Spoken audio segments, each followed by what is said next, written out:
વાઘોડિયામાં આંગણવાડી કાર્યકર બહેનો તેમજ તેડાગર બહેનો બેઠી હડતાલ પર 175 આંગણવાડીની કાર્યકર બહેનો તેડાગર બહેનો મળી 350 બહેનો બેઠી હડતાલ ઉપર। વાઘોડિયા તાલુકા પંચાયત ભવનના બેઝમેન્ટમાં બેઠી બહેનો હડતાલ ઉપર પોતાની માંગણીઓ ના સંતોષાવાથી 3 દિવસની હડતાલ ઉપર બહેનોએ સૂત્રોચ્ચાર કરી ધૂન સાથે સરકાર સામે પોતાનો રોષ વ્યક્ત કર્યો હતો। પોતાની પડતર માંગણીઓ ન સંતોષાતા આંગણવાડી બહેનો બેઠી હડતાલ ઉપર। પગાર વધારો સાથે જુદી જુદી માંગણીઓને લઈ આંગણવાડી બહેનો બેઠી હડતાલ ઉપર। પોતાની માંગણીઓ ન સંતોષાય તો વળી કચેરી ખાતે હડતાલ પર બેસવામાં આવશે એવું આંગણવાડી બહેનોએ જણાવ્યું હતું। આ અંગેની વધુ માહિતી માટે જોતા રહો ભારત ટાઈમ્સ ન્યૂઝ। આજ રોજ અમે વાઘોડિયા તાલુકાની આંગણવાડીની બહેનો અને તેડાગર બહેનો 175 આંગણવાડી કાર્યકર છે અને 175 તેડાગર બહેનો છે।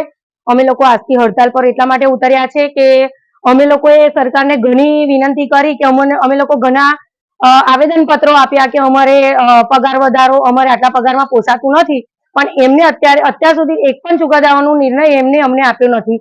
અને અમારા હાઈકોર્ટે પણ ચુકાદો કરેલો છે કે આંગણવાડી કાર્યકર બહેનોને 24,800 અને તેડાગર બહેનોને 20,300 ચૂકવવાના, તો પણ એમને સરકારે અમને એનો અમલવારી કરી નથી અને એટલે અત્યારે અમારી બધી બહેનોને અત્યારે હડતાલ પર ઉતરવાનો વારો આવ્યો છે।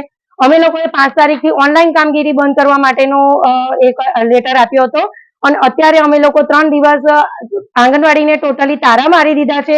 અમને પણ ઘણું દુઃખ થાય છે કે અમારા બાળકો અત્યારે 3 દિવસ ભૂખા રહેવાના છે, પણ સરકારની આંખ ખુલતી નથી। અમને દુઃખ થાય છે કે અમે લોકોએ આંગણવાડી બંધ કર્યા છે, એના લીધે અમારા છોકરાઓને અમે લોકો પૂરક પોષણ નથી આપી રહ્યા, પણ એ સરકારને એમના પેટનું પાણી પણ નથી હાલતું કે એ લોકોએ થોડો ઘણો પણ વિચાર નથી આવતો કે આ બહેનો આટલા વખતથી કેટલા ટાઈમથી આવેદન પત્રો આપ્યા, હડતાલો કરી, પણ તોય સરકારને કોઈ જ પેટનું પાણી નથી હલતું।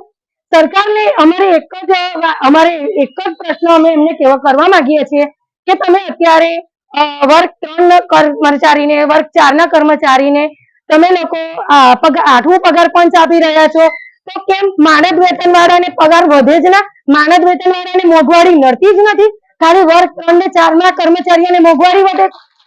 અમારા માનદ વેતન અમે જયારે પણ અમે લોકો પગાર વધારવાનું કહીએ છીએ તો અમને એવું કહેવામાં આવે છે કે તમે તો માનદ વેતન વાળા છો, તો શું માનદ વેતન વાળાને મોંઘવારી નથી નડતી?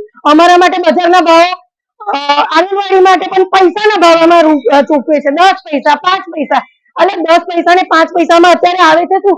સવારમાં ઉઠે ત્યારથી સાંજે સુતા સુધી જેટલી પણ વસ્તુઓ લે છે બધા પાછળ તો તમે ટેક્સ લો છો, તો તમે એ પ્રમાણે આંગણવાડીમાં પણ તમે ચૂકવણું કરો। હવે અમે લોકો એવી ઈચ્છા રાખીએ છીએ કે તમે પૈસાના રૂપે અમને ચૂકવણું ના કરશો, પણ શાકભાજીના, ગરમ મસાલાના, ગોળના જે પૈસા આપો છો ને એ પૈસા બંધ કરી અને રૂપિયાના ભાવમાં અમને પૈસા આપવાનું નક્કી કરો તો અમને કંઈક મળે। આજ રોજ અમે આંગણવાડી કાર્યકર અને તેડાગર બહેનો વાઘોડિયા તાલુકાના બધા જ બહેનો અહીંયા ભેગા થયા છે, જે અમે 5 તારીખથી આવેદન પત્ર આપી અને ઓનલાઈન કામગીરી સદંતર બંધ કરી હતી। તેમાં અમે એક પણ ઓનલાઈન કામગીરી કરી નથી અને અમે સરકારને જાણ કરી છે કે અમે ઓનલાઈન કામગીરી બંધ કરીએ છીએ। આજે 18 તારીખ થઈ છતાં પણ હજુ સરકારનો કોઈ પણ નિર્ણય આવતો નથી। અમને પહેલા તો હવે આજથી અમે અમારી બહેનો હડતાલ પર 3 દિવસ માટે ઉતરીએ છીએ કે ઓનલાઈન બંધ અને ઓફલાઈન બી બંધ। બાળકોને નાસ્તો પણ નહીં આપવાનો અને આંગણવાડી ખોલવાની નહીં અને તાળાબંધી કરી છે અને અમે તમામ બહેનો અહીંયા 3 દિવસ બેસવાના છે અને સરકાર સાથે અમે માંગણી કરીએ છીએ કે અમારું જે વેતન છે તે વધારો કરી અમને આપો।